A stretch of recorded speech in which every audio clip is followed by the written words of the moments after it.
Notre Père Céleste, nous te disons merci pour le privilège que tu nous as accordé ce matin de pouvoir venir nous tenir en ta présence. Il est écrit, l'homme ne vivra pas de pain seulement, mais de toute parole qui sort de la bouche de Dieu. Merci Père, parce que nous venons de chanter la louange de ton Seigneur. Maintenant, nous nous approchons de la lecture de ta parole.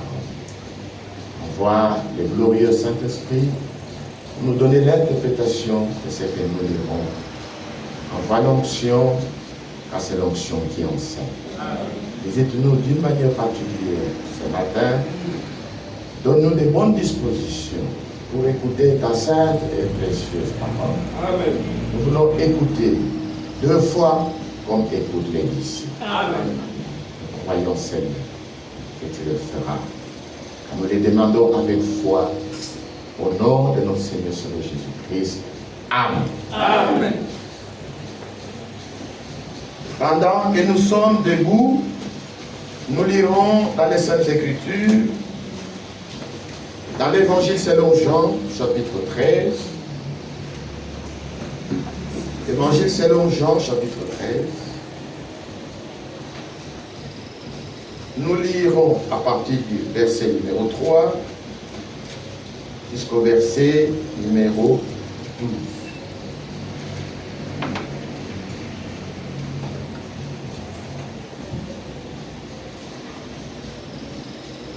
Jean chapitre 13, verset 3. Jésus qui savait que le Père avait remis toutes choses entre ses mains, il était venu de Dieu et qu'il s'en allait à Dieu. Asseyez-vous s'il vous plaît. Se leva de table, ôta ses vêtements et prit un linge dont il s'est saigné.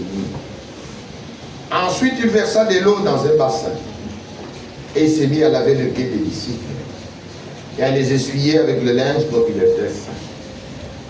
Il vint donc à Simon-Pierre et Pierre lui dit, toi Seigneur, tu me laves le pied. Jésus lui répondit, ce que je fais, tu ne le comprends pas maintenant, et tu le comprendras bientôt. Pierre lui dit, non, jamais tu ne me laveras le pied.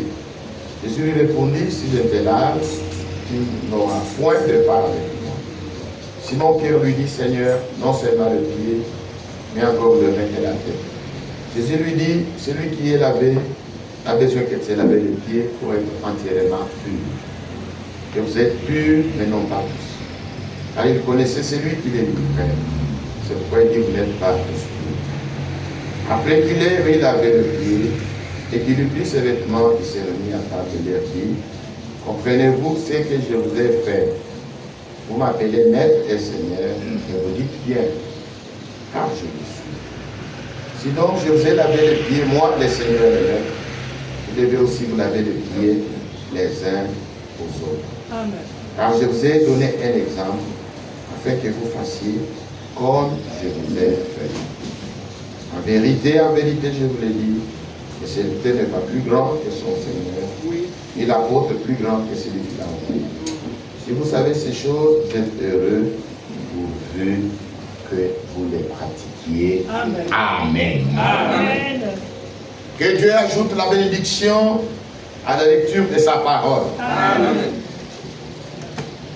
Aujourd'hui, nous avons pour thème le lavage de pieds. Mais avant cela, nous allons faire un petit récapitulatif de la semaine. Et puis mercredi, nous parlons sur une comparaison entre l'ancienne et la nouvelle alliance.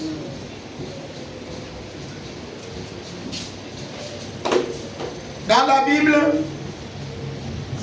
nous avons 2 testaments.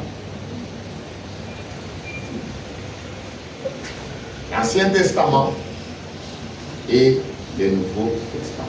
Amen. C'est exactement la même chose que l'Ancienne Alliance et la Nouvelle Alliance. Amen. Donc nous avons l'Ancienne Alliance et la Nouvelle Alliance. Nous avons l'Ancien et le Nouveau Testament. Lorsqu'on parle de l'alliance, on parle d'un contrat entre deux personnes ou entre plusieurs personnes ou entre Dieu et des personnes. Et ces contrats est le résultat d'une entente ou un pacte. Et cela est sanctionné par un serment. Donc il y a un contrat, il y a l'entente, il y a le serment. Deux personnes font un contrat à partir d'une entente. Et pour sceller ces contrats, il faut un serment de fidélité. Que le nom de Jésus-Christ soit glorifié. Amen. Et pour montrer dans le naturel cela, nous avons parlé du mariage. Deux personnes se mettent d'accord pour vivre ensemble jusqu'à ce que la mort les libère. Ça, c'est un grand contrat, sérieux.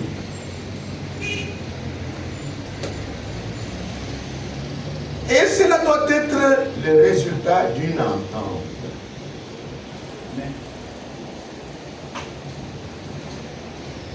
Et cela est toujours sanctionné par un serment. C'est pourquoi vous entendez parler du mariage coutumier, du mariage civil, mariage religieux. C'est pour sceller les contrats entre les deux hommes et les deux personnes par un serment. C'est pourquoi vous voyez, on pose toujours des questions. Qui est-ce que tu nous amènes? Au mariage coutumier, par exemple. C'est qui? C'est elle. Tu nous l'amènes pourquoi? Oh, c'est pour le mariage. Ce sont des serments qui vous lient. Plusieurs personnes sont assises, que vous avez invitées pour assister au scellement de votre serment. Au mariage civil, la même chose. Vous êtes entendus à deux. Les mères de la ville n'étaient pas là. L'officier de l'état civil n'était pas là. C'est vous qui allez devant l'officier de l'état civil pour faire un serment de votre contrat de mariage. Nous sommes entendus pour vivre ensemble dans le meilleur et dans le pire. Amen. Et vous faites un serment. Vous vous alliez pour vivre ensemble. Vous entrez dans l'alliance.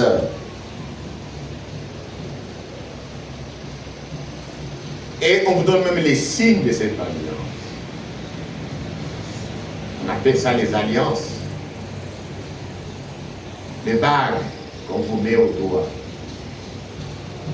Ce sont les signes de l'alliance que vous avez contracté sous serment devant les parents dans les mariages coutumiers, devant l'officier de l'état civil à la mairie, même devant Dieu, devant l'église et devant ses serviteurs. C'est un contrat. C'est une alliance. Que le nom de Jésus-Christ soit glorifié. Amen. Et Dieu n'aime pas faire un vœu à la légère. Dieu n'aime pas un vœu des insensés. Dieu aime quand vous avez fait un contrat, quand vous vous êtes alliés, vous devez tenir votre serment. Parce que Dieu n'aime pas les serments des insensés. Amen. Ainsi, dans l'Ancien Testament, nous voyons Dieu faire une alliance avec son peuple de l'Ancienne Alliance, le peuple d'Israël, à la montagne de Sinaï. Une alliance sous serment. Il y a eu le sang de l'alliance qui a été aspergé sur le peuple, sur les livres, sur l'autel. Le peuple a juré serment de marcher avec Dieu et de lui obéir. Et toutes les paroles qui exprimaient la volonté de Dieu pour son peuple furent consignées dans un livre. Oui, amen. Et ce livre fut appelé le livre de l'Alliance. Et des victimes furent immolées, versèrent leur sang. Et le sang des victimes fut aspergé. Le sang de l'Ancienne Alliance. C'est pourquoi lorsque Paul revient sur cela, il dit que l'Ancienne Alliance a été contractée sous le sang. Hébreux chapitre 9, verset 16.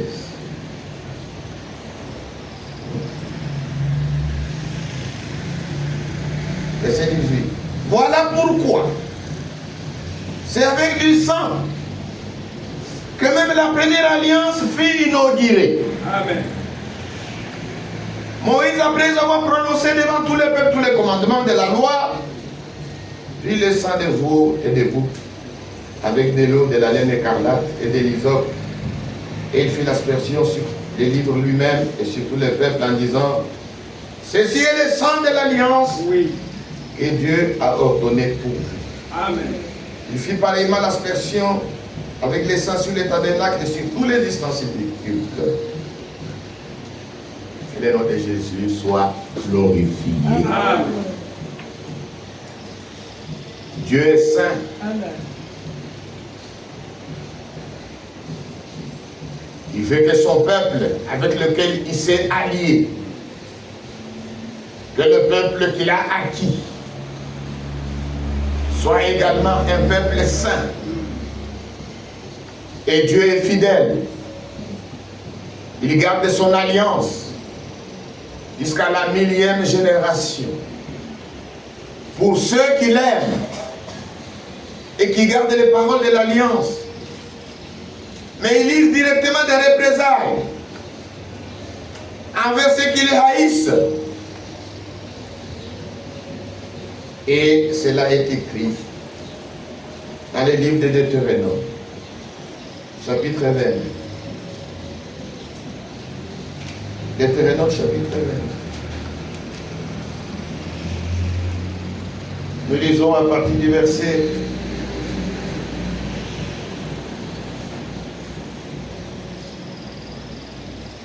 16.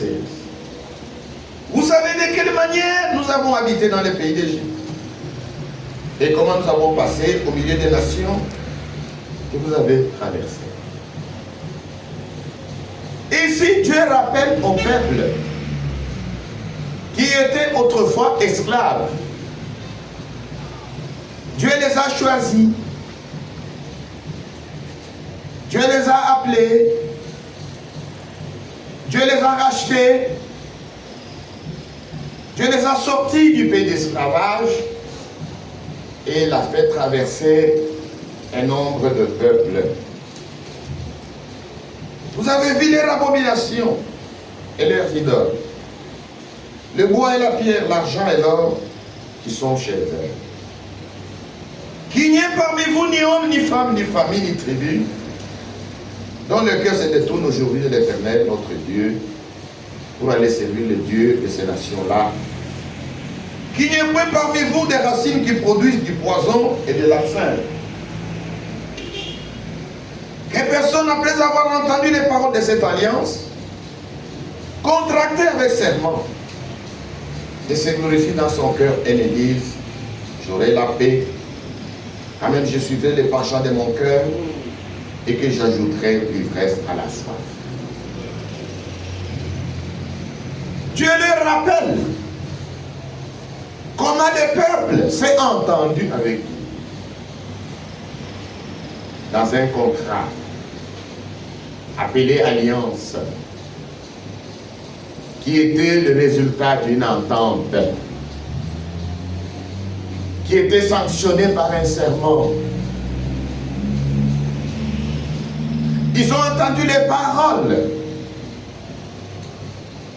du livre de l'Alliance. Et volontairement, ils ont accepté d'entrer dans cette alliance, sans être contraints de pouvoir le faire. Et maintenant, Dieu leur dit, je vous ai fait traverser tout le peuple. Vous avez vu leurs abominations, leurs idoles, de bois, de pierre. Des choses que moi, l'Éternel, je déteste, je hais. Vous vous avez dit que vous allez m'avoir pour Dieu et vous allez obéir. Maintenant qu'il n'y ait personne parmi vous. Après avoir entendu les paroles de cette alliance contractée sous serment,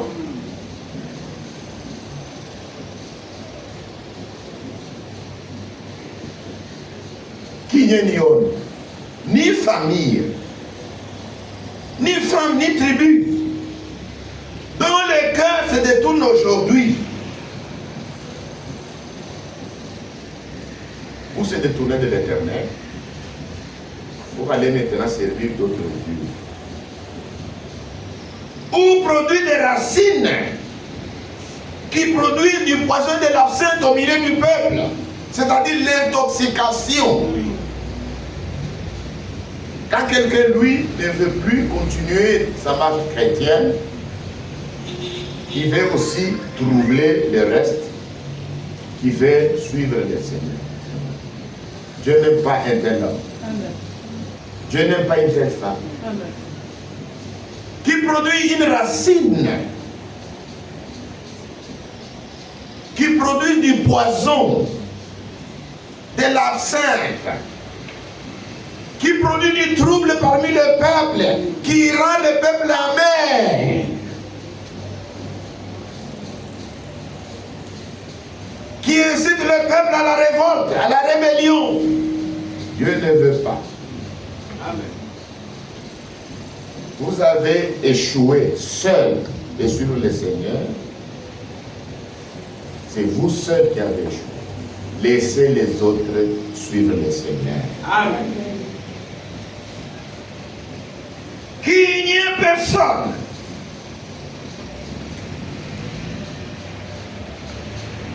qui dise j'aurai la paix.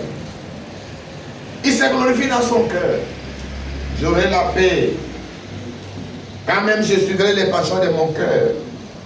J'ajouterai l'ivresse à la soif. L'Éternel ne voudra pas lui pardonner. Amen.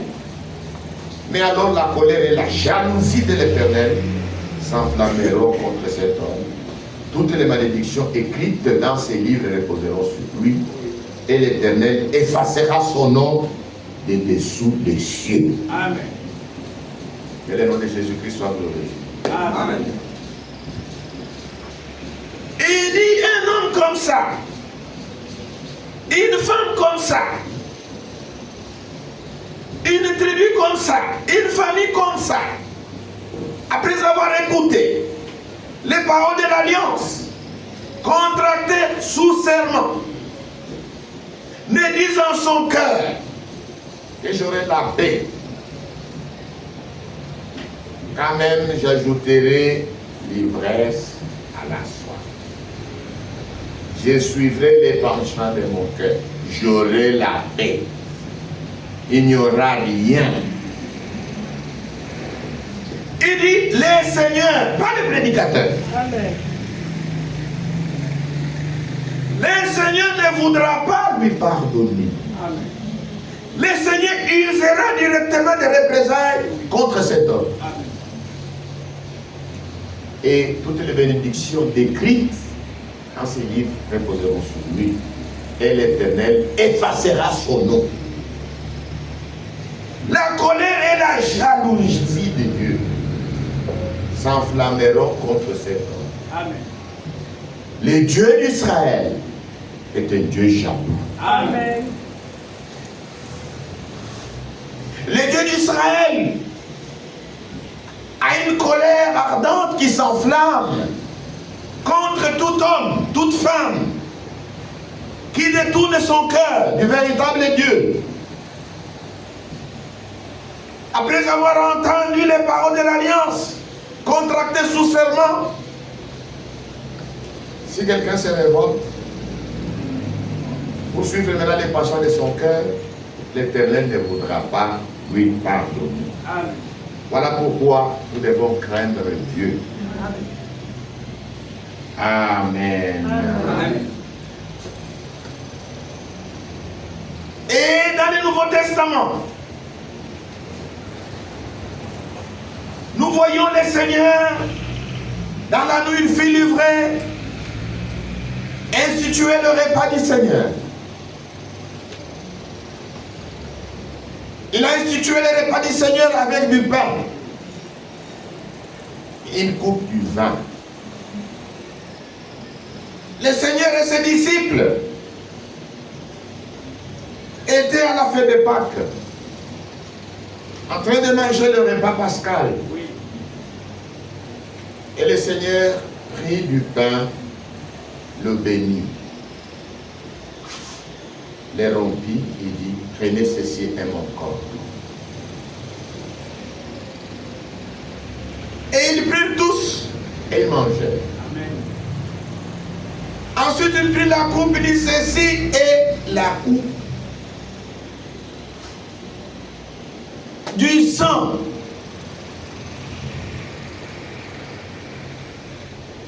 de la nouvelle alliance.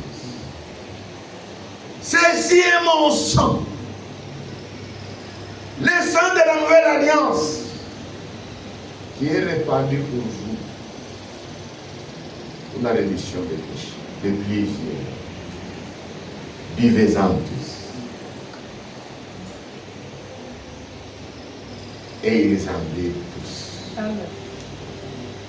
Il était le testateur. Il était encore vivant. Son corps n'était pas encore meurtri et torturé. Son sang n'était pas encore répandu. Mais à la croix du Calvaire, son corps fut torturé, brisé, martyrisé. Son sang fut répandu. C'est là où la nouvelle alliance fut inaugurée. Amen.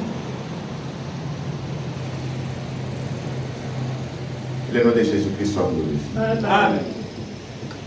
Car ceci est mon sang, le sang de la nouvelle alliance, qui est versé pour plusieurs rémissions de péchés. Jésus indiqua par cela la nouvelle alliance, le Nouveau Testament, qui est entré en vigueur par sa mort. Amen. Le Nouveau Testament, la nouvelle alliance, est entré en vigueur par sa mort. Amen. Jésus a fondé un Nouveau Testament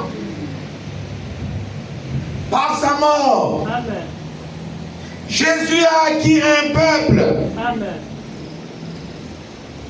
par sa mort. Un peuple avec lequel il s'est allié par sa mort. Amen. Un peuple qui a une relation directe avec le livre de l'alliance. Amen. Est-ce que nous sommes ensemble? Amen. Les Juifs sont connus dans le monde entier comme étant le peuple du livre. Amen. Pourquoi les Juifs sont connus dans le monde entier comme étant le peuple du livre? C'est à cause de l'alliance qu'ils ont contractée avec leur Dieu. Oui. Ils sont un peuple acquis, racheté, allié avec Dieu, attaché au livre de l'alliance. Et dans le Nouveau Testament, Dieu a fondé un Nouveau Testament. Il s'est acquis un peuple de l'alliance, un peuple acquis, racheté, un peuple qui a une relation directe avec le livre de l'alliance. Amen. Vous ne pouvez pas parler du Nouveau Testament, vous ne pouvez pas parler de la Nouvelle Alliance sans parler du livre Amen. de l'Alliance. Cela doit être bien compris. Le Nouveau Testament implique trois choses. Le peuple de l'Alliance, Oui. le sang de l'Alliance Amen. et le livre de l'Alliance. Amen.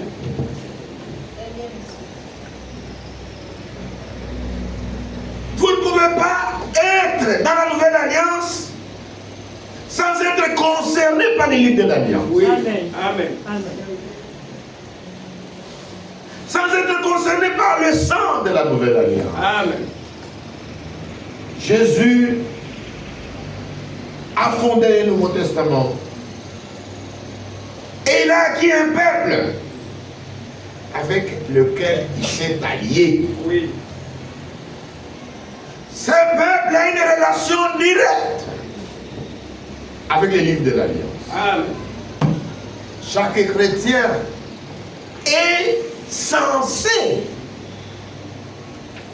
être en possession du livre de l'Alliance. Amen. Vous ne pouvez pas être un chrétien qui ne lit pas la Bible, qui n'a pas de Bible. La Bible ne coûte rien. Par rapport au linge, par rapport à la nourriture, par rapport au loyer, par rapport aux frais scolaires. C'est la moindre des choses que vous pouvez avoir. Amen. Jésus a fondé un Nouveau Testament. Il a racheté un peuple avec lequel il s'est allié. Amen. Par le sang de la Nouvelle Alliance, un peuple qui est en relation avec le livre de l'Alliance. Amen. C'est ce que Pierre dit. 1 Pierre.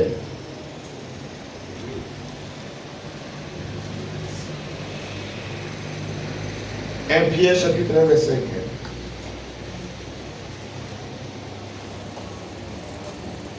Mais puisque c'est lui qui vous a appelé est saint, vous aussi soyez saints dans toute votre conduite. Amen. Selon qu'il est écrit, vous serez saints, car je suis saint. Oui. Que le nom de Jésus-Christ soit glorifié. Amen. Nous sommes un peuple saint. Celui qui nous a appelés est saint. En Jésus-Christ, Dieu a conclu une alliance avec nous. Celui qui croit en lui a le devoir de garder sa parole. Amen. Est-ce que nous sommes ensemble? Amen.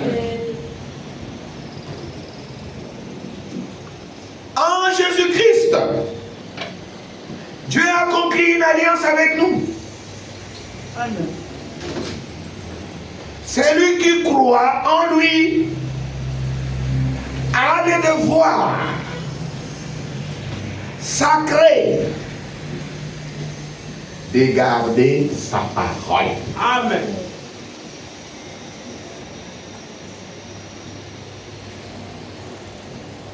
Nous avons parlé de l'ancienne alliance. Lorsque Dieu a conclu l'ancienne alliance avec le peuple de l'ancienne alliance, c'était contracté sous le sang, inauguré par le sang. Cette alliance contractée sous serment. Et Dieu a dit que personne, après avoir écouté les paroles de cette alliance contractée sous serment, qui ne se détourne et ne dise: je suivrai maintenant les penchants de mon cœur. Dieu ne voudra pas lui pardonner.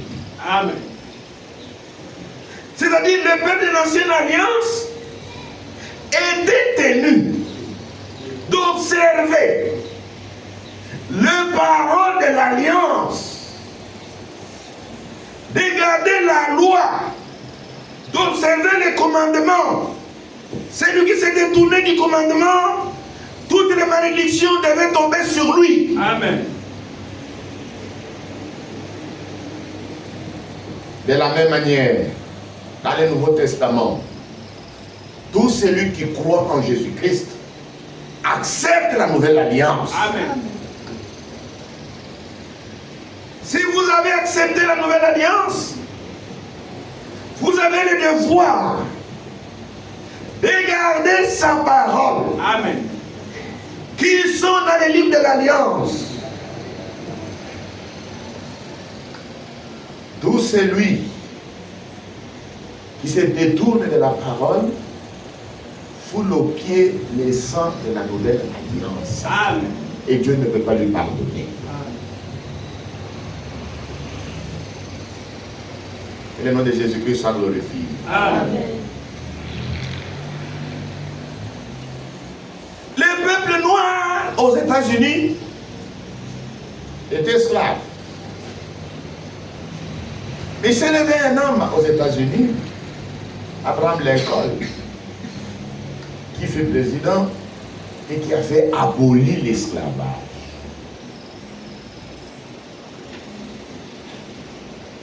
Cet homme était dans le parti des démocrates.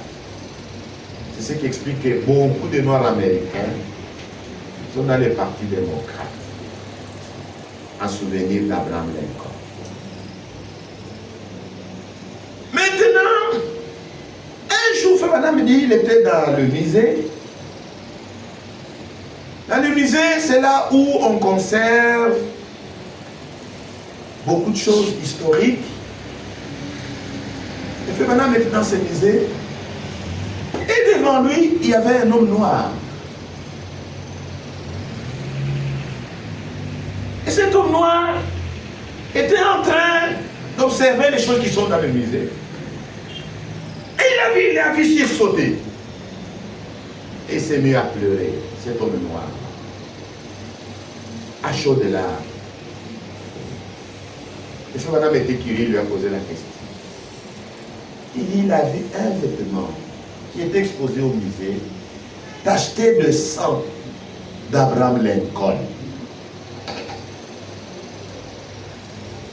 Quand il a vu ces vêtements tachetés du sang d'Abraham Lincoln, il a sursauté et il s'est mis à pleurer. Il lui a posé la question: vieil homme, pourquoi pleures-tu? Il dit: cet homme, Abraham Lincoln, c'est lui qui nous a libérés, nous les Noirs ici aux États-Unis. Nous étions esclaves. Mais Abraham Lincoln nous a libérés de l'esclavage. Amen. De la frère Branham me dit: Si le sang d'Abraham Lincoln peut faire sursauter un homme noir, si le sang d'Abraham Lincoln peut faire qu'un homme noir puisse pleurer à chaudes larmes, combien le sang de Jésus-Christ? Amen. Ne peut-il pas nous pousser dans un profond respect, des craintes et d'adoration envers celui qui nous a rachetés? Amen. Que le nom de Jésus-Christ soit glorifié. Amen.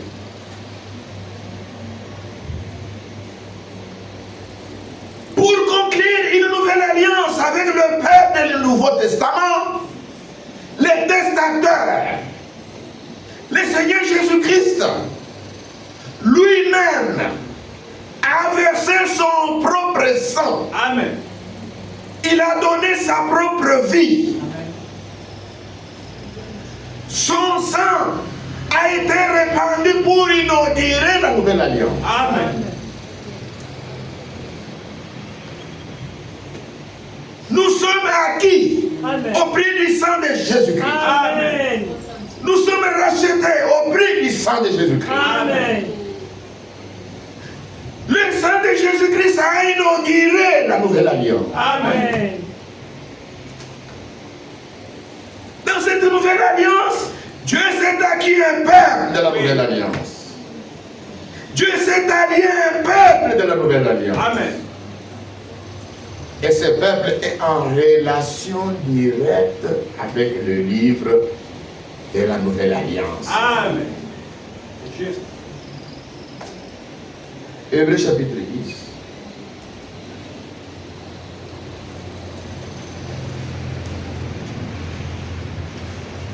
Verset 29.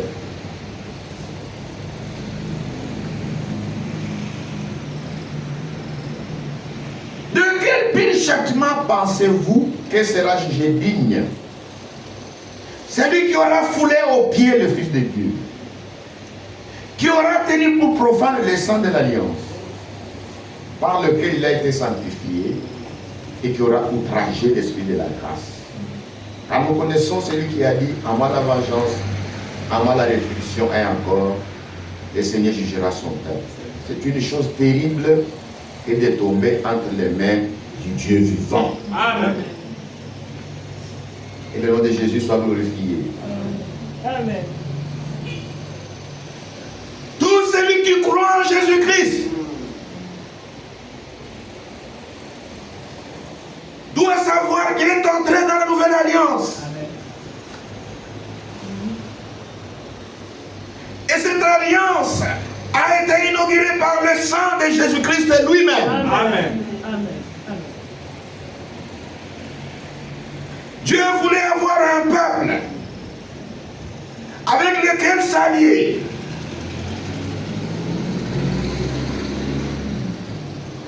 Et pour avoir ce peuple, pour les acquérir, il devait fonder une nouvelle alliance. Amen. Et pour fonder cette alliance, il fallait le sang. Et Dieu lui-même est venu sur la terre. Il a pris un corps de chair et de sang. Dieu est mort sur le bois du calvaire. Amen.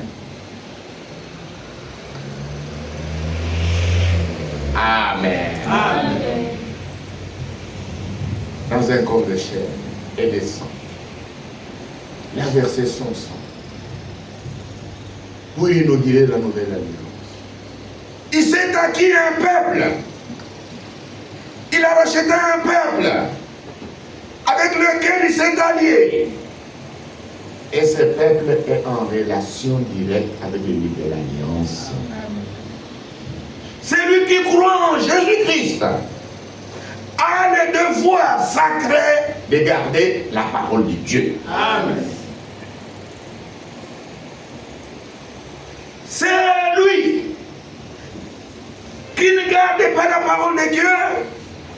Il foule au pied le sang de la Amen. nouvelle alliance. Et Dieu ne voudra pas lui pardonner. Il tombera entre les mains de Dieu pour être jugé sévèrement. Et Paul dit, c'est une chose terrible que de tomber entre les mains du Dieu vivant. Amen. Amen. C'est pourquoi, à la Sainte Seine, nous rappelons ce que Jésus a fait pour inaugurer la nouvelle alliance. Amen. 1 Corinthiens chapitre 11, verset 27. C'est pourquoi celui qui mangera le pain ou boira la coupe du Seigneur indignement sera coupable envers le corps et le sang du Seigneur. Amen. Amen. Avant cette scène, nous rappelons d'une manière vivante ce que Dieu a fait pour inaugurer la nouvelle alliance. Il est venu sur la terre. Il a pris le corps humain avec l'eau et le sang. Amen. Et à la croix du calvaire, il a versé son sang, saint, pur et divin. Amen. Il nous a rachetés. Il a acquis un peuple avec lequel il est entré dans la nouvelle alliance. Un peuple qui a une relation directe avec les livres de l'alliance. Amen. C'est pourquoi nous rappelons ce qui s'est passé en prenant du pain sans levain et en prenant une coupe du vin sans levain. Et du pain sans levain et une coupe avec le vin tiré de raisin. Amen. Que le nom de Jésus-Christ soit glorifié. Amen. C'est pourquoi celui qui mangera le pain ou boira la coupe du Seigneur indignement sera coupable envers le corps et le sang du Seigneur. Que chacun d'homme s'éprouve soi-même et que s'il mange du pain et boire de la coupe.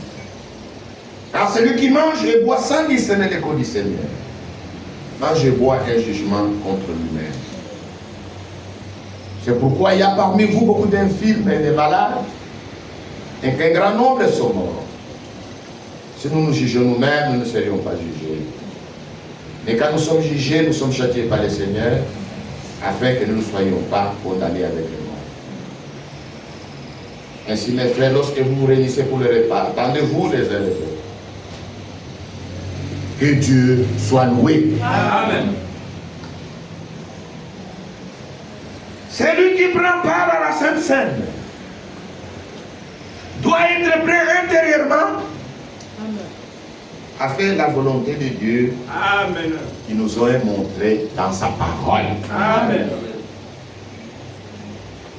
Vous ne pouvez pas prendre le repas du Seigneur entre-temps dans ton cœur. Tu as un projet d'aller voir ta copine. Tu as un projet de voler, de tuer. Non. Celui qui prend part à la Sainte Seine doit être prêt intérieurement Amen. à faire la volonté de Dieu. Amen. Et la volonté de Dieu nous est montrée dans sa parole. Oui. C'est ce que Dieu a fait lorsqu'il a inauguré la première alliance. Il n'a pas caché sa volonté. Il a montré ouvertement sa volonté au peuple. Et le peuple volontairement a a dit, nous obéirons Amen. à tout ce que l'Éternel nous a dit. C'est ainsi que la première alliance fut inaugurée. Elle est entrée en vigueur par le sang.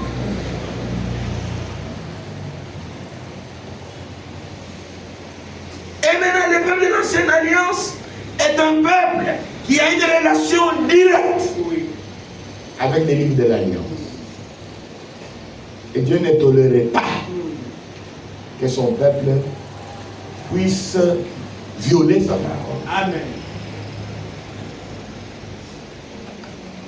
Si vous avez appris qu'il y a eu des malheurs qui s'abattaient sur le peuple d'Israël, généralement c'est lorsque le peuple abandonnait les paroles de l'alliance. Oui. Dieu intervenait pour les châtier durement. Même pour les chasser de leur pays. Dieu les livrait même entre leurs ennemis. Leur ville restait déserte. Il dit pourquoi le Seigneur les a traités ainsi. Il dit parce qu'ils ont abandonné les paroles de l'alliance qu'ils avaient contractées avec lui. Que le nom de Jésus-Christ soit glorifié. Amen. Et quand vous croyez en Jésus-Christ, vous avez l'obligation de garder la parole de Dieu. Amen. Amen. Si vous commencez à mépriser la parole de Dieu, vous vous détournez de Dieu, Dieu est obligé d'utiliser directement des représailles envers toi. Amen. Et de te châtier. Si tu abandonnes la parole de Dieu, et tu es en paix, tu es à l'aise, tu prospères, non, tu n'as jamais été un enfant de Dieu. Amen.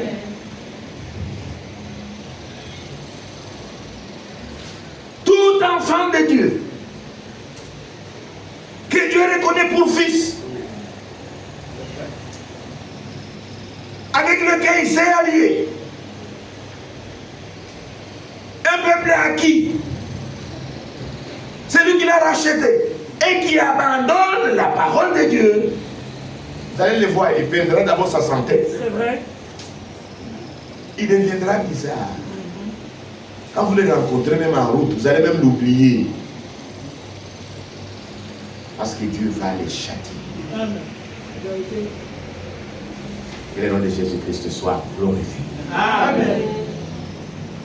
Quand nous nous approchons de la Sainte Seine, chacun doit s'examiner. Oui. Là où c'est nécessaire, vous devez confesser. Amen. Là où c'est nécessaire, vous devez voir les hommes ou les femmes et réparer avec eux. Vous devez réparer les torts pour que vous puissiez vous approcher du saint repas d'une manière digne. Amen. Et à l'intérieur de votre cœur, vous devez être prêt intérieurement à faire la volonté de Dieu. Et cette volonté de Dieu nous est montrée dans sa parole. Amen. Amen. Voilà le sermon que nous avons eu mercredi, jeudi et vendredi. Et du vendredi au samedi dans la nuit, nous avons parlé sur vous devez naître de nouveau. Amen. Nous avons eu une veillée de prière dans la nuit du vendredi au samedi. Et là, nous avons lu dans Jean chapitre 3.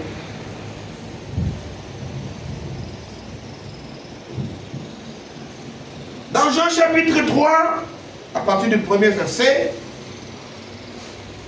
nous voyons un homme appelé Nicodème, qui n'était pas n'importe quel homme, mais un chef des Juifs. Amen. pharisien, pas n'importe quel pharisien, un docteur de la loi. Quelqu'un qui a enseigné la loi de Dieu. Et pour être docteur, il a fait des hautes études. Et c'était un homme respecté, qui avait un rang honorable au milieu du peuple. Il était ce qu'on appelle aujourd'hui un homme de Dieu. Que le nom de Jésus-Christ soit glorifié. Amen. Mais cet homme avait un besoin dans son cœur. Et le besoin qu'il avait dans son cœur, il n'était pas sauvé. Il n'avait pas la vie éternelle. Il n'était pas né de nouveau. C'est pourquoi il alla nuitamment voir le Seigneur. À cause de cette préoccupation qu'il avait, tout le monde savait qu'il était un homme de Dieu. Lui seul savait qu'il était très loin de Dieu, qu'il prétendait servir. Oui, mon frère, ma soeur, tel que nous sommes là, les autres ne vous connaissent pas. Mais chacun de nous se connaît soi-même. Amen.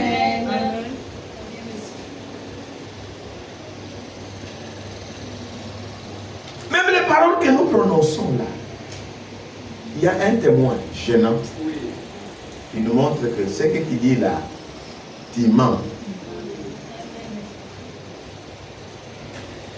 C'est pourquoi personne ne peut dire qu'il ne se connaît pas. Chacun de nous se connaît. Si vous êtes encore dans les péchés, vous vous connaissez. Si vous n'êtes pas encore sauvé, vous vous connaissez. Amen. Vous pouvez tromper les autres, mais vous ne pouvez pas vous tromper vous-même.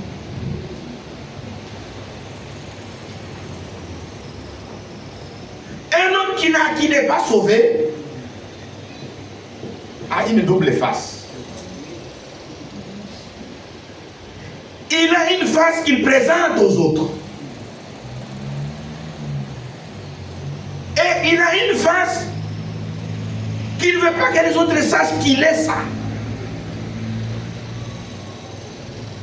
Est-ce que nous sommes ensemble? Amen. Un homme qui n'est pas sauvé présente une face différente de ce qu'il est réellement. Quand il rit, peut-être il est fâché.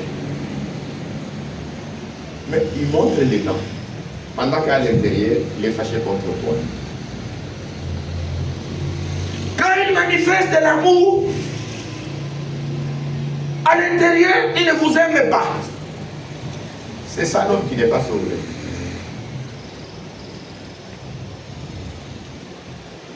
C'est un homme qui montre une nature qu'il n'a pas. C'est pourquoi si vous le bousculez, il va vous dire, tu ne m'as jamais connu. Aujourd'hui, tu vas me connaître.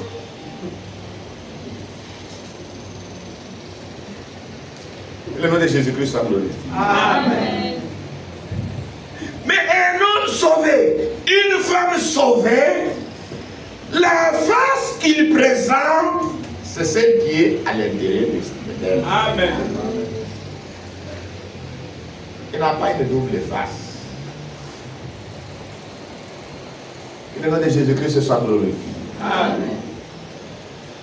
Nicodème présentait la face d'un homme pieux, un chef des Juifs, un docteur de la loi. Mais à l'intérieur de lui-même, sa véritable face, il n'y a que lui-même qui la connaisse. Il n'était pas sauvé. Il n'avait pas la vie éternelle. Il n'était pas né de nouveau. Ce que je voudrais que vous sachiez, c'est ceci. La nouvelle naissance, ça veut dire la vie éternelle. Amen. Ne soyez pas étonnés par le terme nouvelle naissance. Celui qui a reçu la vie éternelle est né de nouveau. Amen. Celui qui est né de nouveau, c'est celui qui a reçu la vie éternelle. Amen. Donc maintenant, quand nous parlons de la nouvelle naissance, vous comprenez aussi qu'il s'agit de la vie éternelle. Est-ce que nous sommes ensemble? Amen. Nicodème alla de nuit voir le Seigneur. Sa préoccupation était comment naître de nouveau. Sa préoccupation était comment avoir la vie éternelle. Amen. Comme c'était un homme instruit, d'une bonne moralité, d'une très bonne éducation, un docteur, un homme courtois, lorsqu'il se plante devant le Seigneur, il lance d'abord des fleurs, des éloges. Amen. Maître, nous savons que tu es un docteur venu de Dieu. Amen. Personne ne peut faire ce miracle que tu fais si Dieu n'est avec toi. Nous les pharisiens, nous les chefs des Juifs, dans notre milieu, nous savons, même si nous ne le disons pas, nous savons que toi, tu es un docteur venu de Dieu et que nous sommes des docteurs faits de main d'homme. Amen.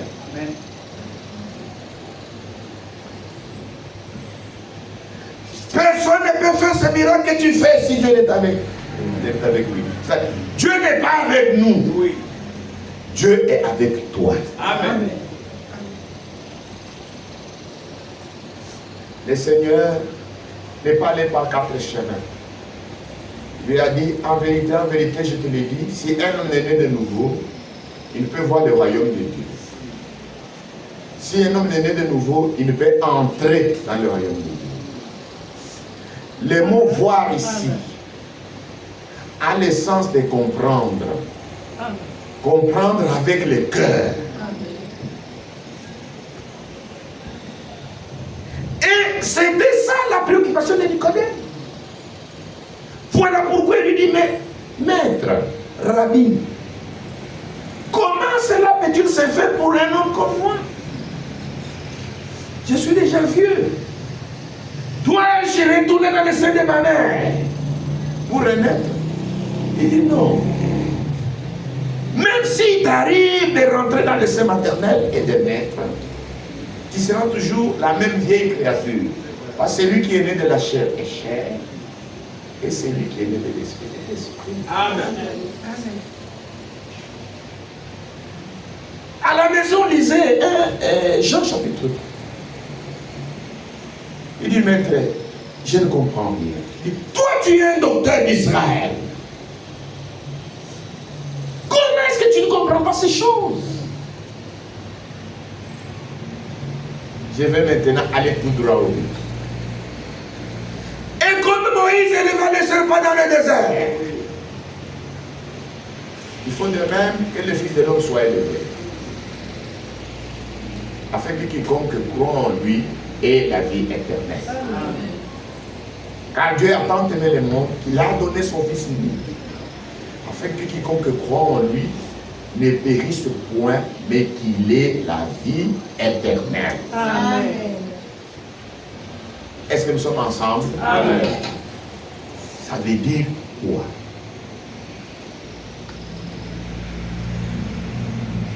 Les enfants d'Israël, dans leur marche dans le désert, ils péchaient contre Dieu et contre Moïse. Et le péché mène à la mort. Amen. Comme le peuple d'Israël a péché, la sanction était la mort. Amen. C'est pourquoi Dieu les renvoyait des serpents avec des morsures mortelles. Amen. Ces serpents-là avaient un venin mortel. Les serpents furent renvoyés dans le camp. Et chaque enfant d'Israël qui était mordu devait mourir à cause pure. Il y avait des médecins au milieu du peuple. Mais ces médecins n'avaient pas l'antidote contre le venin que causaient ces serpents. Ainsi les enfants d'Israël mouraient par milliers. Quand le peuple se rendit compte qu'ils mouraient à cause de leurs péchés, ils virent Moïse. Il dit Moïse, prie Dieu afin qu'il éloigne de nous les serpents. Moïse pria Dieu. Et Dieu dit à Moïse, fais-toi un serpent de rein.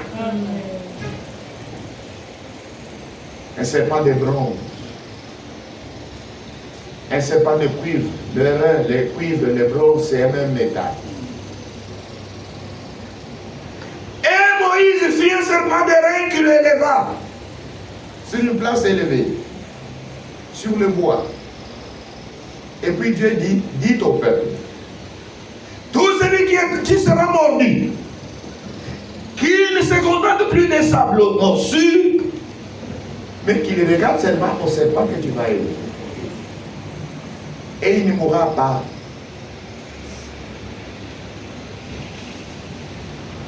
Et Moïse publia dans le camp. Il dit, l'antidote contre le venin mortel a été trouvé. Tout homme ou toute femme qui sera mordu, il regarde seulement au serpent de rein. Il conservera la vie et il ne mourra pas. Amen. Et le nom de Jésus-Christ soit glorifié. Amen. Que représentait alors le serpent? Cela nous ramène à l'Éden. Pour entraîner les hommes et les femmes dans la mort, Satan a utilisé les serpents. Satan s'est introduit dans les serpents. Le serpent a séduit Ève. Ève a mangé le fruit interdit. Elle en a donné à son mari. Son mari a mangé. C'est fit la transgression de la loi. Et le péché est la transgression de la loi. Amen. Que le nom de Jésus-Christ soit glorifié. Amen. Et quand Dieu est venu, il a jugé le serpent, il l'a condamné. Il l'a maudit. Le serpent qui s'est tenu debout est devenu un reptile qui rampe. Que le nom de Jésus-Christ soit glorifié. Amen. Pourquoi les serpents de rein? Les serpents représentaient le péché jugé, condamné. Amen. Et le serpent qui était représenté devant Israël était un serpent mort, Amen. sans vie. Maintenant, qu'est-ce que Dieu demandait au peuple? Un acte de foi. Oui. Tout celui qui était mordu devait seulement se tourner par la foi Amen. à la solution que Dieu avait pourvue pour le peuple. Et à cause de la foi dans ce que Dieu accordait au peuple, celui qui était mordu conservait la vie. Amen. Amen. La mort qui était dans le venin passait au serpent Et la vie qui était censée être dans les serpents revenait sur les pécheurs. Et celui qui était maudit recouvrait la santé. Amen. C'est lui qui s'opposait à cette solution. C'est lui qui s'opposait au remède que Dieu a donné. Il mourrait. Oui. Amen.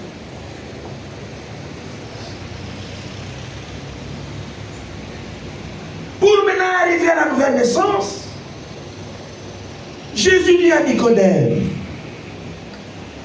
le Fils de l'homme sera élevé sur le bois du calvaire. Il va mourir. Il va verser son sang. Il va donner sa vie. Il va prendre la place du pécheur coupable. Amen. Il va mourir. Il va donner sa vie. Maintenant, tout pécheur, par la foi, qui va investir sa foi dans l'œuvre accomplie au calvaire, Oui. il recevra la vie. Amen.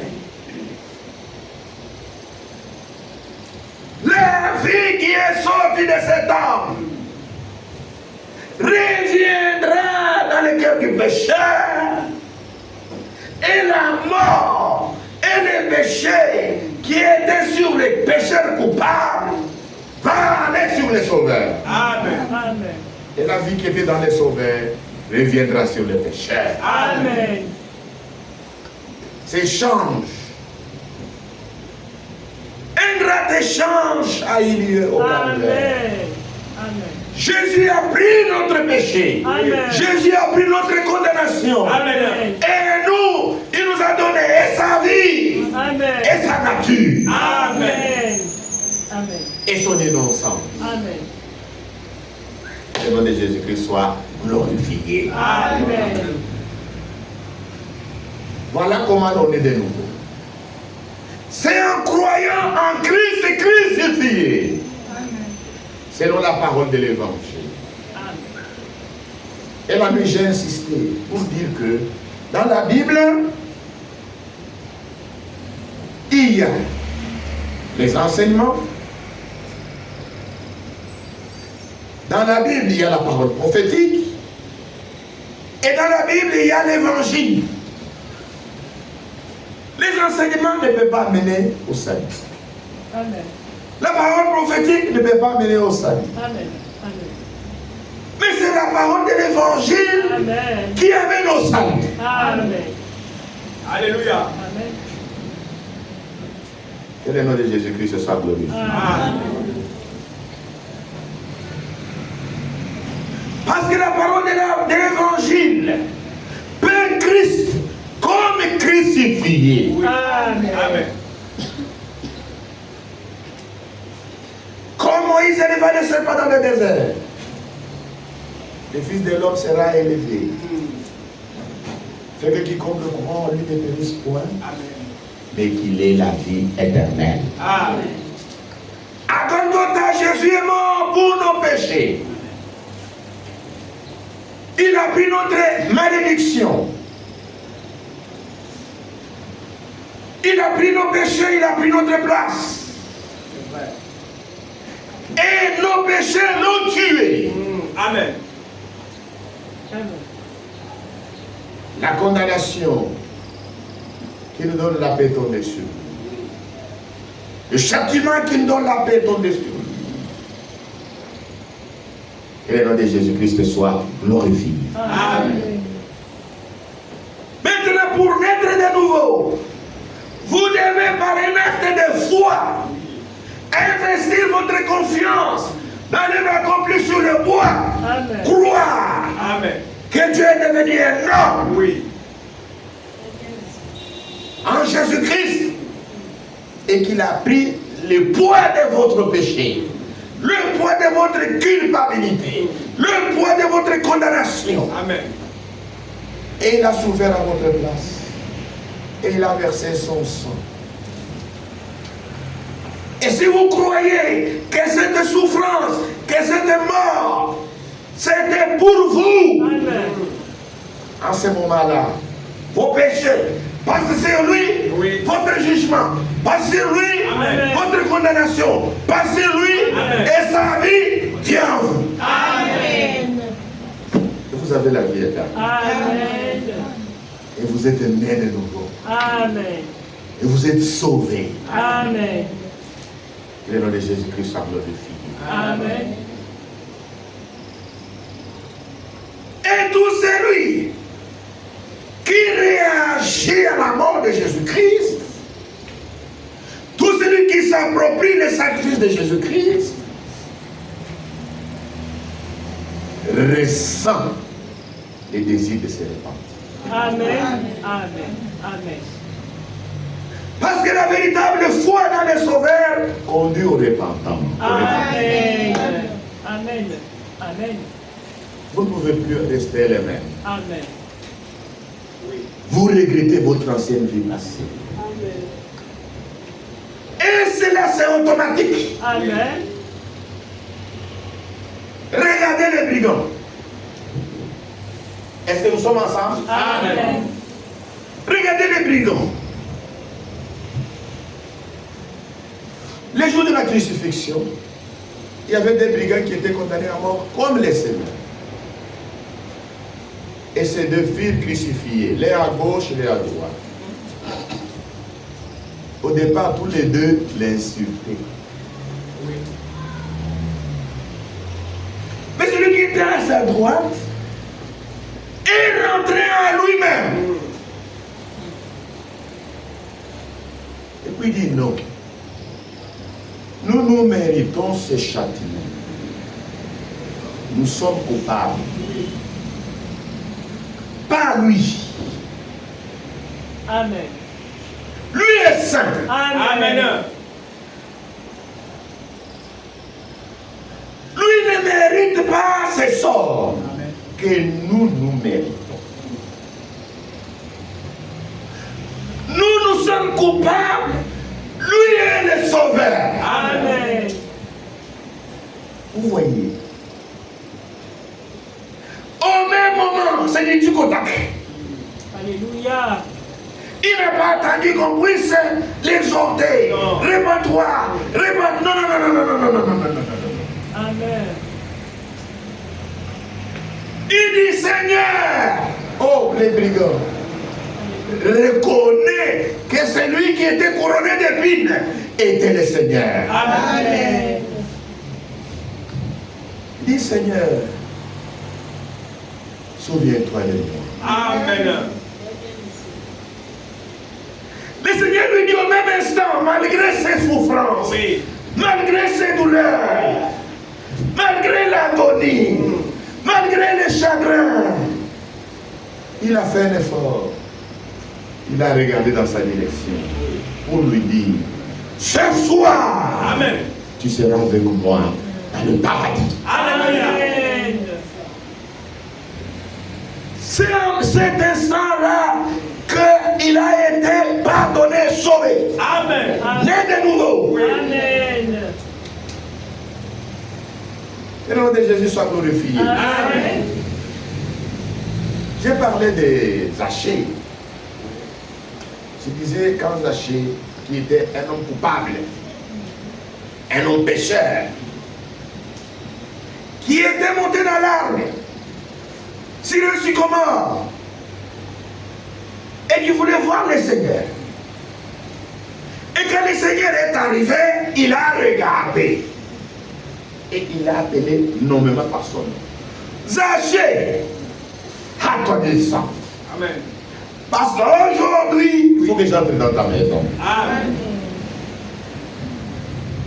Zachée s'est attendu de descendre. Et quand il descendit, il était face à face avec le Sauveur. Amen. Qu'est-ce que Zachée a fait? Il s'est mis directement à se repentir. Amen. Après la repentance, le Seigneur lui dit, laisse-lui est entré dans ta maison. Amen. Ceux qui étaient tout autour crièrent, c'était un pécheur. Il dit oui, le Fils de l'homme est venu Oui. sauver et chercher ce qui était perdu. Amen. Celui-ci aussi était le fils d'Abraham. Amen. Que le nom de Jésus-Christ soit glorifié. Amen. Ainsi, celui qui croit en Jésus-Christ doit se repentir. Amen. C'est cette repentance qui tue le vieil homme, Amen. qui tue la vie du péché. Amen, monsieur. Et vous êtes mort au péché, et vous vivez pour Dieu. Vous recevez la nouvelle vie. Et cette nouvelle vie, c'est la vie éternelle. Amen. Avant tout, vous êtes nés par une sainte union entre papa et maman. C'est ce qui vous a amené dans le monde. Par cette union-là, la Bible dit, nous sommes nés dans l'iniquité, conçus dans le péché. Amen. Nous sommes des pécheurs pour commencer. Notre cœur est mauvais pour commencer. Il faut quelque chose. Il faut la nouvelle naissance. Amen. Amen. Par la naissance, qui est la première. Nous sommes venus dans le monde par cette union sacrée entre maman et papa. Mais cette première naissance, nous sommes des pécheurs. Notre cœur est mauvais. Tu dis dans le cœur de l'homme, il y a toutes les mauvaises pensées. Il y a la folie. Il y a toutes les mauvaises choses. Et nous sommes attachés aux œuvres de la chair. Et l'amitié avec la chair, c'est l'inimitié contre Dieu. Amen. Amen. Nous sommes en quelque sorte l'homme animal par la première naissance. C'est vrai. Ce n'est pas une injure. Il dit l'homme animal ne peut même pas comprendre les choses de Dieu. Amen. Amen. C'est pourquoi, lorsque vous recevez la vie éternelle, lorsque vous croyez en Jésus-Christ, vous recevez la vie éternelle, vous naissez de nouveau, vous devenez un enfant de Dieu. Amen. La Bible dit, il est venu chez les siens, et les siens ne l'ont pas reçu. Mais à tous ceux qui l'ont reçu, ceux qui croient en son nom, il leur a donné le pouvoir Oui. de devenir enfant de Dieu. Amen. Celui qui est né de nouveau est un enfant de Dieu. Amen. Il a la vie éternelle demeurant en lui. Il reçoit la nature divine. Il obéit à la parole. Il doit maintenant croître. Amen. Que le nom de Jésus soit glorifié. Amen. Et la nuit, j'ai démontré que la première création a échoué.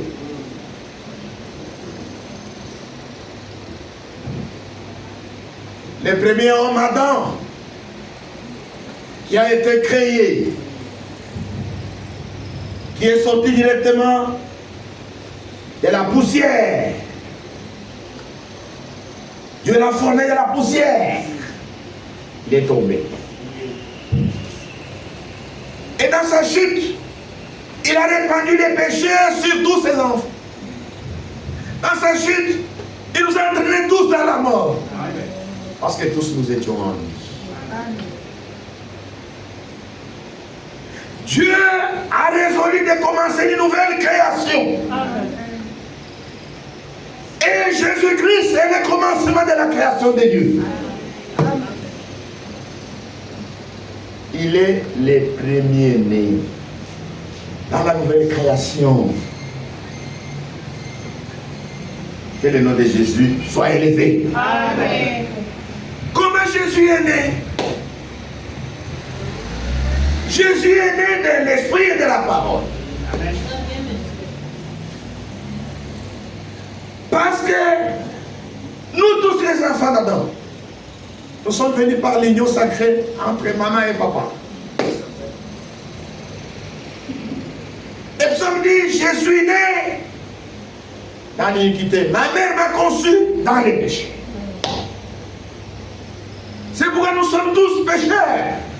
La Bible dit tous sont péchés Amen. et sont privés de la gloire de Dieu. C'est pourquoi Jésus-Christ est venu. Différemment de nous. Amen. Amen. Il est né d'une vierge. Amen. Amen. Alléluia. Amen. Il est né d'une vierge. Dieu a envoyé sa parole à Marie. L'ange a apporté la parole de Dieu à Marie. Marie a cru. Marie a posé la question. Comment cela doit-il se faire? À moins qu'il ne connaisse point d'homme. Il dit, le Saint-Esprit te couvrirait son nom. Et le Saint-Enfant qui naîtra de toi sera appelé le Fils du Très-Haut.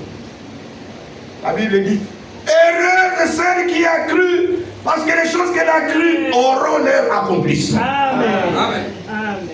Alléluia. Et à Bethléem en Judée, Jésus est né. Amen. Et la parole Oui. qui avait été annoncée à Marie, vivifiée par le Saint-Esprit. Amen.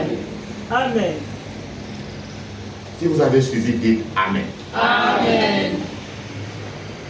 Marie a cru à la parole. Mais il savait quoi faire. L'ange lui a dit, le Saint-Esprit te couvrira de son ombre. Ça veut dire quoi? La parole là que tu as cru, le Saint-Esprit va la vivifier. Amen. Voilà pourquoi nous disons que Jésus-Christ est né de l'Esprit et de la parole. Amen. Dieu travaille avec les deux. Amen. Dieu est présent au milieu de nous. Amen. Quand nous sommes rassemblés là, il est là. Amen. Il est présent par sa parole, que vous entendez, Amen. et par sa parole, et par son esprit pour la vivifier. Amen. Voilà une écriture clé. Avant de passer au dernier sujet.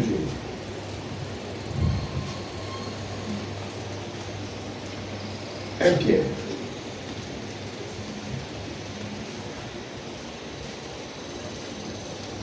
Un Pierre chapitre 1 verset 23. Puisque vous êtes nés de nouveau, non par une sémence corruptible, mais par une sémence incorruptible, par la parole vivante et permanente de Dieu. Car toute chair est comme l'herbe, toute sa gloire comme la fleur de l'herbe. L'herbe sèche et la fleur tombe. Mais la parole du Seigneur demeure éternelle. Et cette parole est celle qui vous a été annoncée par l'Évangile. Amen. Amen. Amen. Vous êtes nés de nouveau par la parole vivante et permanente de Dieu. Quelle parole de Dieu? Cette parole est celle qui vous a été annoncée par l'Évangile. Amen. Si vous croyez que Jésus-Christ est mort sur la croix, il a pris votre place. Il a versé son sang pour votre rédemption pleinement accomplie. Quand vous croyez de tout cœur comme ça, l'Esprit de Dieu vivifie cette parole dans votre Amen. cœur. Amen. Et cela produit la nouvelle naissance. Amen. Amen. Par la parole et par l'Esprit. Amen. Est-ce que c'est clair? Amen. Marie a cru. Et le Saint-Esprit a unifié cette parole. Amen. Et Jésus-Christ, le Fils de Dieu, est né.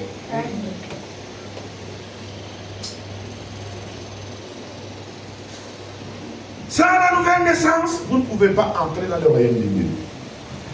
Sans la nouvelle naissance, vous ne pouvez même pas comprendre. Parce que c'est spirituellement qu'on juge les choses de Dieu. Amen. Amen. C'est pourquoi ce n'est pas que vous devriez S'il est possible, vous pouvez naître de nouveau, non, c'est une obligation. Amen. C'est un devoir. Amen. Vous devez naître de nouveau. Amen. Et maintenant, très bien. Nous sommes dans les bons. C'est le dernier dimanche de l'année. Amen. Amen. C'est le dernier dimanche. Ce dimanche ici, c'est le dernier et nous ne serons jamais un dimanche comme ça en 2024. Il est le dernier et quand il passe, il est passé pour vous. C'est vrai. Et la Bible dit, rachetez les temps, Amen. car les jours sont mauvais. Amen. Maintenant, pour terminer, nous parlons maintenant sur les sujets du jour de lavage de pieds.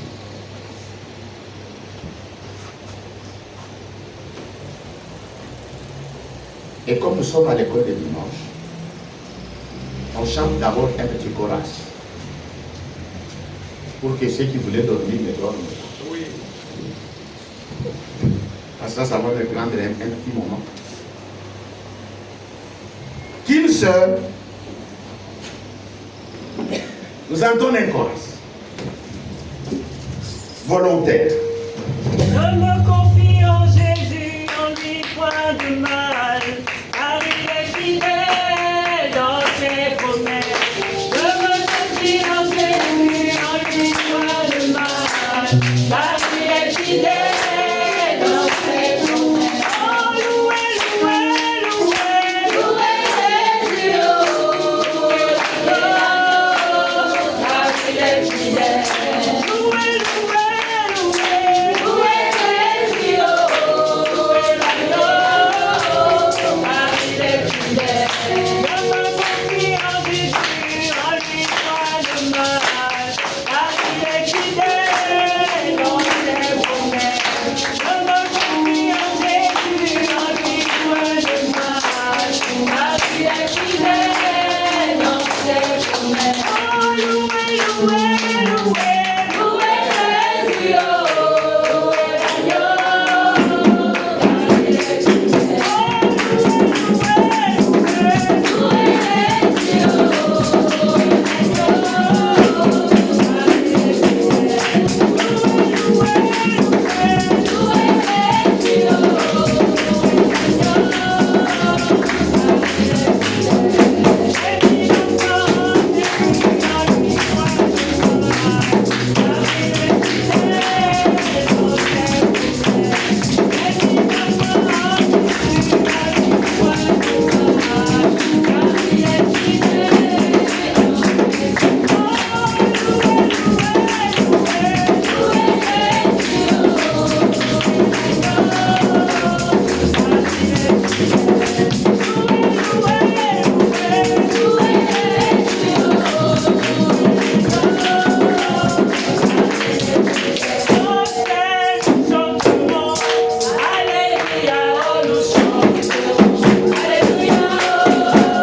Aujourd'hui, nous allons parler sur le lavage de pieds.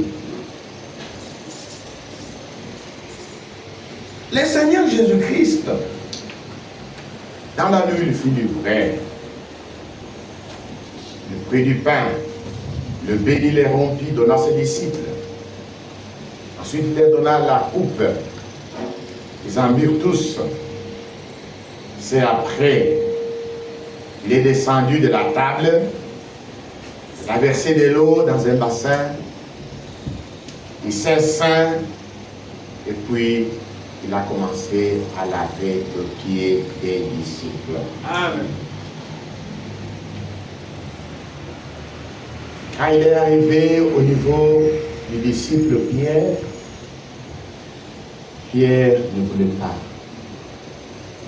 Pourquoi Pierre ne voulait pas que le Seigneur le lave le pied? Parce que ce que le Seigneur était en train de faire, c'était en réalité une tâche destinée aux esclaves. Amen. Et que lui était le maître. Et que lui était le Seigneur.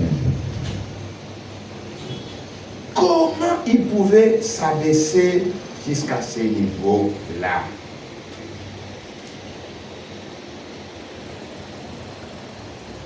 Sur le corps, la partie la plus sale, ce sont les pieds.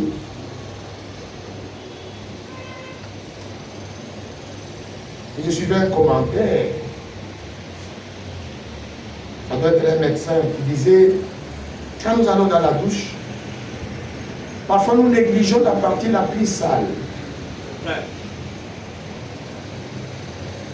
Et je voulais entendre ce quelle partie. Il dit, ce sont nos pieds. C'est la partie la plus sale. C'est la partie qui accumule beaucoup de microbes. Et parfois, nous prenons trop de toilettes pour les autres parties. Arrivé au pied, c'est fini. Parfois, on laisse beaucoup de microbes. J'ai dit, ah bon? Donc c'est le pied, la partie la plus sale. Et Pierre ne voulait pas que le Seigneur touche le pied, la partie la plus sale du corps. Il dit, oh Seigneur, moi tu ne me laveras pas le pied. Le Seigneur lui dit, si tu n'acceptes pas, c'est que tu n'auras pas de part avec moi. Il dit alors, lave-moi et même la tête. Il dit non, non. Celui qui est lavé n'a besoin seulement que d'être lavé le pied pour être complètement net. C'est alors que Pierre a accepté que le Seigneur puisse laver ses pieds. Qu'est-ce que nous retenons de cette leçon? En Orient, le lavage des pieds était un travail d'esclave. Et ces esclaves étaient commis à la porte des riches pour recevoir des visiteurs. Parce que les routes étaient poussiéreuses, il n'y avait pas encore de macadam. Et sur les routes, il y avait des excréments de bœufs et des ânes. Et dans l'ancien temps, il n'y avait pas encore de chaussures fermées comme nous les avons. Ce qui était d'usage, c'était les sandales. Les visiteurs étaient reçus dehors par les esclaves. Et les esclaves devaient leur laver les pieds. Et après, ils étaient entourés dans la maison pour être reçus. Donc vous ne pouvez pas entrer dans la maison d'un homme riche sans avoir été lavé les pieds. Et qui s'occupait de cette tâche? C'était les pauvres, les esclaves, qui étaient dehors, à l'entrée de la barrière. Vous venez, ils vous reçoivent. Ils vous lavent d'abord le pied, ensuite ils vous introduisent. Et cela nous le trouvons dans les livres de Luc, chapitre 7, verset 36. Jésus était invité chez un homme appelé Simon pour un banquet. Simon a bien fait d'inviter le Seigneur pour qu'il mange chez lui. Mais Simon était un homme de distinction. Il avait déjà reçu les gens de son rang qui étaient à la table d'honneur avec lui. C'était un pharisien. Il était lépreux. Maintenant, quand Jésus est arrivé, il l'a vu venir. Mais à cause des hommes de son rang qui étaient avec lui, il a préféré garder sa dignité, son rang. Il n'a même pas donné l'ordre à ceux qui étaient dehors pour lui laver le pied.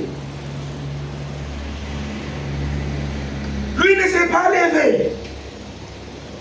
Quand il a franchi le seuil de la porte, pour aller l'accueillir, lui donner un baiser de bienvenue,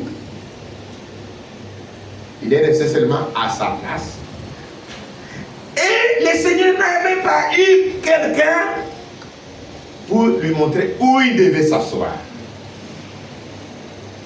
Quel mépris! Le Seigneur est entré tout seul, sous le regard moqueur de ceux qui étaient au festin.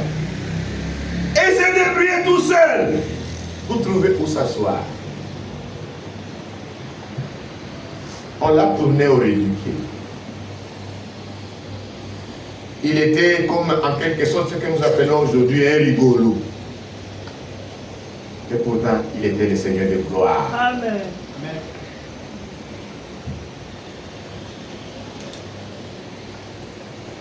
Il s'est faufilé dans la salle parce qu'il était invité.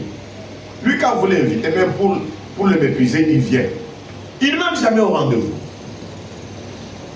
Il a trouvé une place derrière. Et c'est là qu'il n'a plus de place. Maintenant, sa renommée s'était accrue.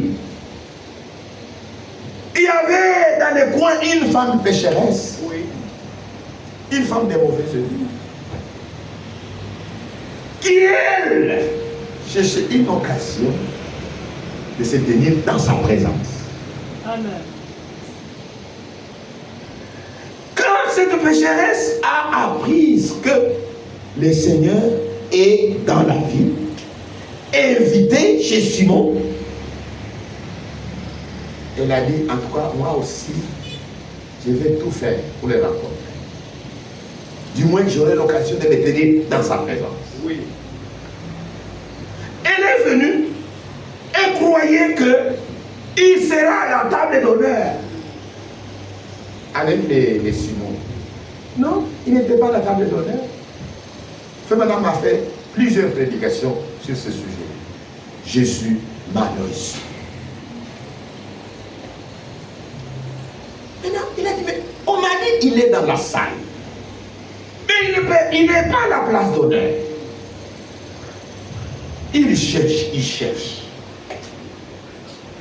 Il le voit au fond, abandonné, sur une place méprisable. Comme c'est lui qui le cherchait. Et l'a suivi là où il était. Amen. Maintenant, observez l'attitude de cette femme. Quand elle arrive, ses yeux croisent les regards du Sauveur et s'est mise à genoux. Amen. Et s'est sentie humiliée. Amen.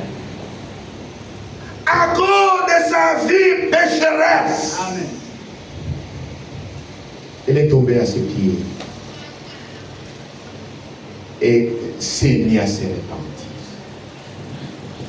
Donc tout celui qui vient dans la présence du Seigneur, la première impression, c'est la repentance. Amen.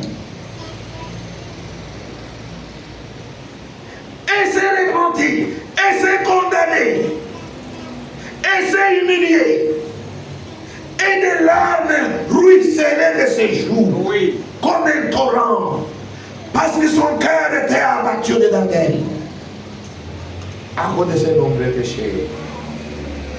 Elle ne savait pas se retenir dans sa présence. Et quand elle ouvre les yeux, elle voit que le pied du Seigneur, Oui. tous les pieds, baignés complètement dans ses larmes. Oh, elle n'avait pas de serviette avec elle. Elle n'avait rien. Elle n'avait que sa longue chevelure qui était bien bouclée. Elle revenait peut-être d'un salon de coiffure. Elle a défait complètement ses cheveux. C'est avec ses cheveux qu'elle a essuyé le pied du Seigneur. Amen.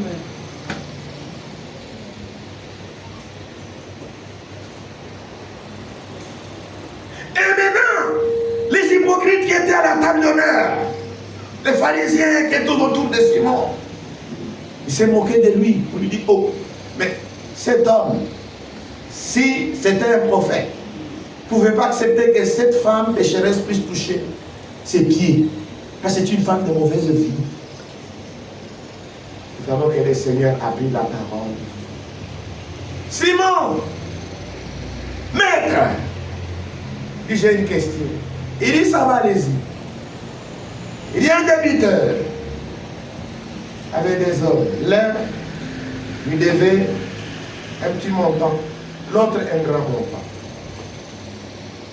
Aujourd'hui, pour vous dire peut-être, l'un avait 50 francs, 50 000 francs CFA, l'autre avait 1 million.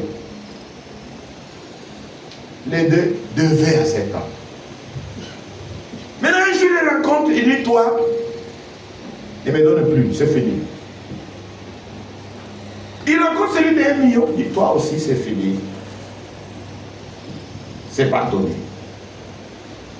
Vous ne me donnez plus rien. Il dit maintenant, entre les deux, qui aimera le plus? Il dit, oh maître, c'est une question facile. Mais c'est lui à qui on a remis 1 million de francs CFA. Lui, il aimera beaucoup. Parce que 1 million, c'est beaucoup d'argent. Il aimera plus que celui qui avait 50 000 francs de dettes. Il regarde à la femme. Toi, femme, tes nombreux péchés te sont pardonnés. Amen. Mais n'a rien dit à Simon. N'a rien dit sur sa maladie et le prix. Il dit, Simon, je suis entré dans ta maison. Allez lire ça à la maison, c'est Luc 7. Oui. Quand je suis entré, mes pieds n'ont pas été lavés. Je n'ai pas été loin. Et tu ne m'as pas donné un baiser de bienvenue. Mais cette femme pécheresse depuis qu'elle est entrée. Elle a mouillé mes pieds de ses larmes. Elle les a essuyés avec ses cheveux. Elle a beaucoup aimé. C'est pourquoi ses nombreux péchés sont pardonnés. Amen. Alléluia. Amen. Combien cette femme était heureuse. Donc nous voyons que dans les pays de l'Orient, le lavage de pieds était une tradition. Tous les visiteurs qui venaient pour être reçus, ils devaient être lavés aux pieds pour entrer. C'était un travail des pauvres, des laquais, des serviteurs et des esclaves. Maintenant ici, Jésus lave les pieds des disciples. Ça veut dire qu'il prend la place d'esclaves, des serviteurs. Qu'est-ce qu'il nous donne ici comme leçon?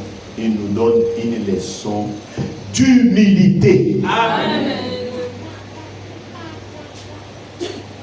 Nous devons être humbles.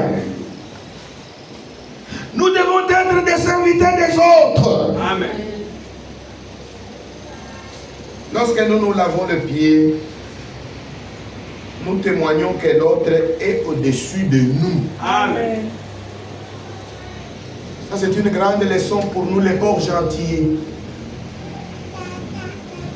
Il y a un grand démon à Port-Gentil, c'est l'orgueil. Que Dieu nous vienne en aide. Amen. Nous, les pauvres gentils, un grand démon qui nous tourmente, c'est l'orgueil. Chacun pense qu'il connaît. Chacun pense qu'il n'a rien à apprendre de l'autre. Ça, c'est une grande maladie. Dieu résiste aux orgueilleux. Amen. Il fait grâce aux humbles. Amen. Nous devons être humbles. Jésus était humble. Amen. Est-ce que nous sommes ensemble? Amen. Jésus était humble. La Bible dit, ayez en vous. Cette écriture est importante. Faut que je lise ça. Ayez en vous les sentiments qui étaient en Jésus-Christ. Philippiens chapitre 1.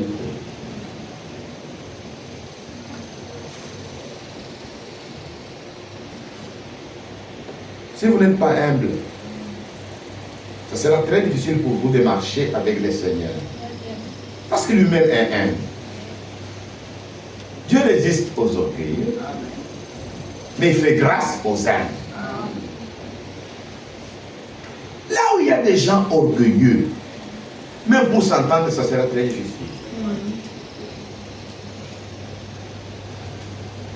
Philippiens chapitre 2, verset 5. Ayez en vous les sentiments qui étaient en Jésus-Christ, lesquels existent en forme de Dieu, n'a pas regardé comme une proie à arracher d'être égal avec Dieu, mais c'est de prier lui-même en prenant une forme de serviteur, en devenant semblable aux hommes, ayant paru comme un seul homme, s'est humilié lui-même, se rendant obéissant jusqu'à la mort, même jusqu'à la mort de la croix. Amen. C'est pourquoi aussi Dieu l'a souverainement élevé, il lui a donné le nom qui est au-dessus des noms, de tout nom, afin qu'au nom de Jésus, tout genou fléchisse dans les cieux, sur la terre et sous la terre. Amen. Ayez en vous les sentiments qui étaient en Christ. Les sentiments qui étaient en Christ étaient des sentiments d'humilité. Être humble, c'est être quelque chose. Mais paraître comme si vous n'êtes pas cette chose-là. Jésus était Dieu. Amen. Jésus était un grand monsieur. Mais quand il est venu sur la terre, il n'est pas venu pour battre les torses. C'est moi le Seigneur. C'est moi Dieu. Non. Jésus ne faisait pas peur. Il était abordable. Même les mendiants l'appelaient par leur nom. Jésus! Et il répondait. Il ne disait pas, tu ne connais pas que je suis le Seigneur? Appelez-moi pasteur, appelez-moi révérend, appelez-moi homme de Dieu, appelez-moi bishop. Non. Il était humble. Amen. Que le nom de Jésus soit glorifié. Amen. Les pieds, c'est la partie la plus sale du corps. Lorsque nous nous lavons les pieds, nous montrons que nous nous supportons les uns les autres tels que nous sommes. Amen. Nous devons nous supporter. Nous devons nous supporter. C'est un signe de bienvenue. Lorsque nous nous lavons les pieds, nous nous montrons que nous sommes accueillis. Amen. Alléluia. Amen. Que nous nous sommes accueillis, que nous nous sommes acceptés. Qu'au milieu de nous, tous, nous formons une famille. Amen. La famille de Dieu. Amen. Amen. La Bible dit, accueillez-vous donc les uns les autres comme Christ vous a accueillis pour la gloire de Dieu. Faites accueil à celui qui est faible dans la foi et ne discutez pas sur les opinions. Amen. Amen. Nous devons nous supporter les uns et les autres. Amen. Et Jésus a dit, si vous savez ces choses, vous êtes heureux. Amen. Pourvu que vous les pratiquiez. Amen. C'est pourquoi chaque fois après la Sainte Seine, nous faisons aussi le lavage de pieds Amen. pour suivre les modèles de Jésus-Christ. Amen. Amen. Je vous invite à vous lever. Nous allons remercier le Seigneur pour toutes ces bonnes paroles de l'Évangile. Nous allons demander à Dieu de nous donner l'humilité pour que nous puissions considérer nos frères et nos sœurs comme étant au-dessus de nous-mêmes. Nous devons revêtir des sentiments d'humilité. Nous ne devons pas penser que nous sommes plus que les autres, que nous connaissons plus que les autres, que nous sommes plus importants que les autres, que nous sommes de grands hommes, de grandes dames. Non. Au milieu de nous, le grand monsieur, c'est le Seigneur Jésus-Christ. Amen. Prions nous ensemble. Seigneur, notre Dieu, notre Père. te remercions de Notre Père Céleste, ton nom soit encore loué. Ton nom soit